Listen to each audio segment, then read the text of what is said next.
Good evening and welcome to another special edition of Miami County Monthly News. This special edition is about the annual Warbird Cruise In hosted by the Grissom Air Museum. This event is held annually as a fundraiser for the museum, and it allows those with classic cars to showcase their cars alongside the classic planes at the air park. This year's event was held on August 6th, and Miami County Monthly News videographer, Jim Ellison, was there to video the event and get interviews.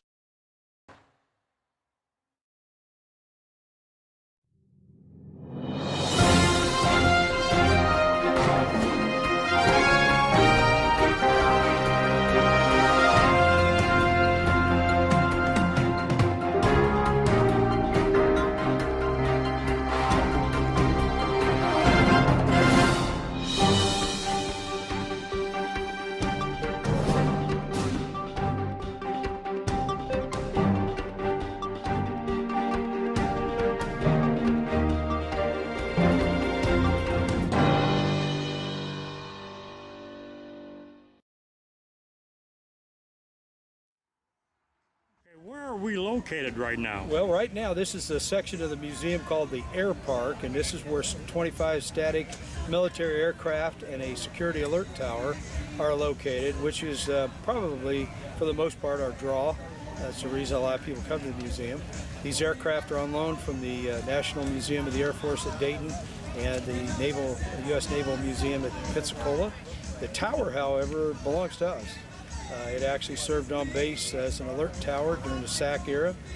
It's 5 stories and makes for an excellent reason to come to the museum.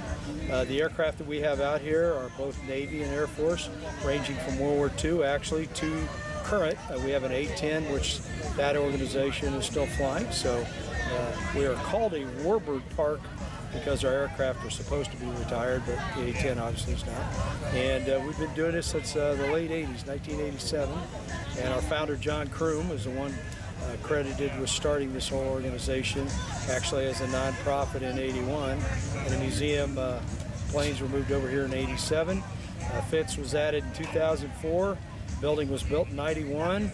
And we've been pretty much on our own since the base realigned in 1994. And today is our annual Warbird Cruise In car show. God love these people for being out here. They bring their classics from about every era, every make and model you can think of, to be out here in the air park, some under the wings, some next to their favorite aircraft. We spend the whole day giving things away. You know, we have our food vendors like a regular carnival type thing. We have prizes and awards to give away, and great music, and we just sit out here and everybody works on their suntan and we have a good day.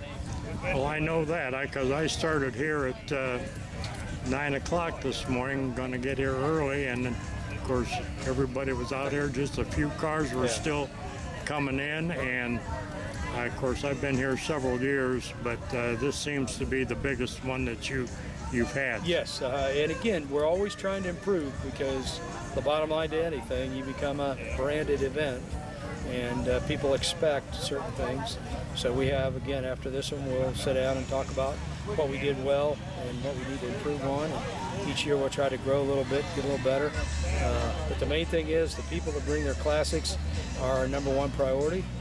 They are the reason we're having the show, and so as long as we keep listening and doing the things that they think would improve it, we'll be good to go. And hopefully it was declared a bicentennial legacy project by the Bicentennial Commission, and I think that gave us even more of a charge to make sure that we're taking care of business and making sure this lasts forever.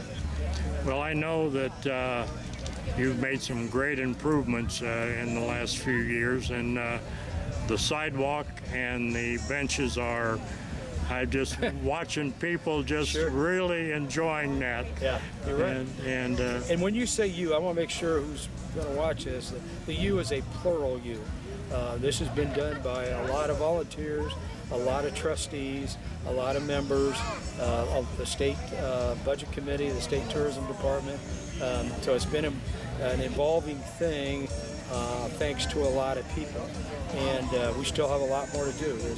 It's kind of like your little checklist. You get 1, 2, and 3 done, then you move 4, 5, and 6 up, and now 4, 5, and 6 you move 7, 8, and 9 up. So well, I had not seen it before, but you've got a drone, and you were telling me a little bit of the story behind it, and that's so interesting. Yeah, it's kind of again, somebody brought this to my attention yesterday, and I don't think they meant it in a happy way.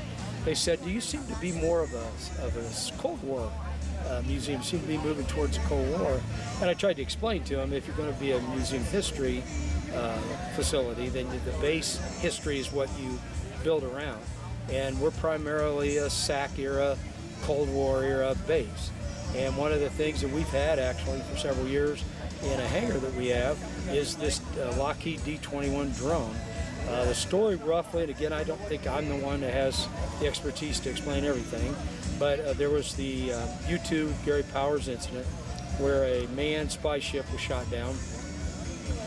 The Russians captured not only Mr. Powers, but also the aircraft. And I think thereupon, the United States government decided no more manned spy ships. And they were in that kind of process in aviation development. They were kind of getting into the SR-71, a lot of that skunk work stuff. And they designed, or had designed, this D-21 drone that Lockheed had manufactured. And it's basically 46 feet long, roughly, about 20 feet wide, sits about 8 to 9 feet off the ground. It is basically taken up in the air on either the underwing like of a B-52 or on the backs of an SR-71. There is a rocket pod underneath it, and that is the thrust to get it off the vehicle so it can begin its route.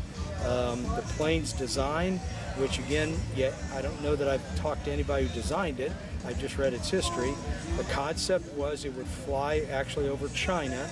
That was the group we were kind of working to spy on, because if you're not familiar, the Chinese government in the 50s and 60s was not as lethal as the Russian government, but they were lethal. And the idea was it would fly over China. It had a photographic camera pod in it. The photographs were taken. When the shots were over, the pod would eject and be separated. They would retrieve the pod, and then the aircraft would blow up. And that concept was because of the U-2 incident. There would be nothing for the Chinese government to glean from the plane. And the bad news is they tried to get this thing up in the air and run on its own, and it just didn't have a lot of success. And I don't know if that's the size, the weight, I'm not sure. But we've had it here, and thank goodness the board decided to hire some people to build a structure over it and a platform underneath. And John Ensign and Bob Barr worked to get it down here. And it's been on display for about a month now. Okay.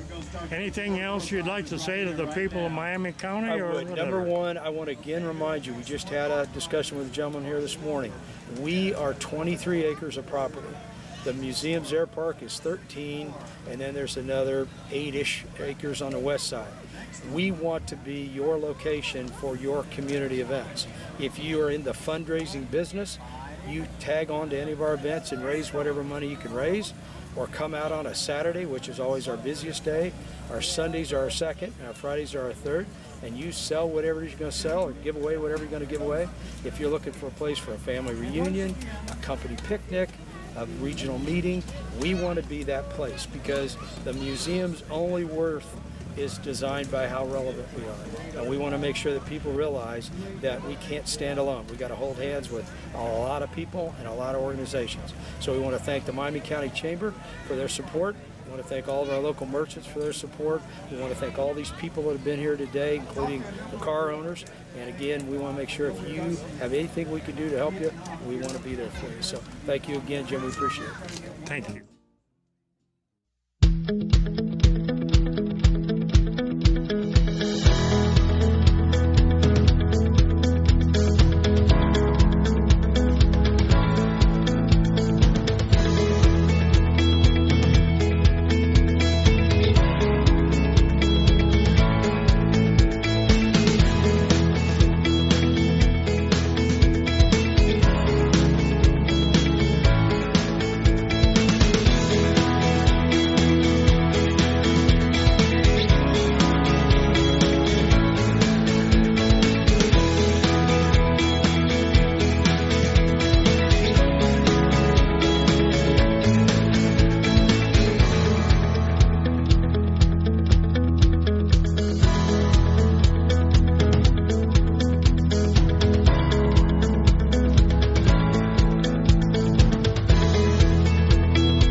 convertible, 1964 and a half. They came out in the fall. Most of them think of them as 1965s. But the people that know can tell from the number on the motor and on the door and everything that this one is actually a 64 and a half. It was navy blue. I didn't like navy blue, so I finally got it painted the color I wanted, which is bright yellow. It is the Mustang yellow.